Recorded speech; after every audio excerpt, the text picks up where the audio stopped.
You Can Win by Shiv Kheda. The book talks about winners and losers. Winners have some common traits.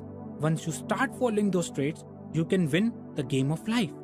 Trait 1, attitude. A study was conducted by Harvard University. They found that when a person gets a job or promotion, 85% of the time it is because of his attitude and 15% of the time it is because of his knowledge or intelligence. The foundation of success, regardless of your chosen field, is attitude. You must have heard the story of David and Goliath. Goliath was a giant of a man. He stuck fear in everyone's heart. One day, David asked his brother, "Why don't you stand up and fight the giant?" The brother replied, "Don't you see he's too big to hit?" But David said, "No, he's not too big to hit. He's too big to miss." The rest is history. David killed the giant with a slingshot. Same giant, different perception. To a positive thinker, attitude can be a stepping stone to success. To a negative thinker, it can be a stumbling block. Trait 2, success. Winners prepare themselves for success. Success is a matter of choice and not chance. Success leaves clues. If we identify and adapt the qualities of successful people, we can also become successful. Successful people don't give up easily. Once, B.C. Forbes said, "History has demonstrated that the most notable winners usually encountered heartbreaking obstacles before their triumph. They won because they refused to become discouraged by their defeats." This reminds me a story of a person. This person failed in business at the age of 21. He was defeated in legislative race at the age of 22. Failed again at business at age 24. His sweetheart died at age 26. Lost senatorial race at age 45. Lastly, he was elected President of United States of America at age 52. The person was Abraham Lincoln.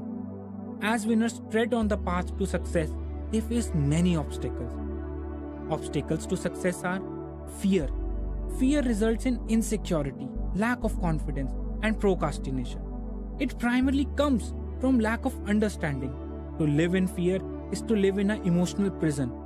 Think of fear as false evidence appearing real. Lack of motivation. Motivation is a spark that ignites action. There are two types of motivation: internal and external. External motivation comes from outside, such as money, fame, societal approval, or fear. Internal motivation comes from within, such as pride, a sense of achievement, responsibility, and belief. Low self-esteem. Self-esteem is how we feel about ourselves. Our opinion of ourselves matters a lot. Develop high self-esteem. Let us compare people with high self-esteem and low self-esteem. High self-esteem people talk about ideas. They have a caring attitude. They understand other people. They discuss matters, and usually they are givers. People with low self-esteem talk about other people. They have a critical attitude. They are generally greedy. They argue. They are usually takers. Ego.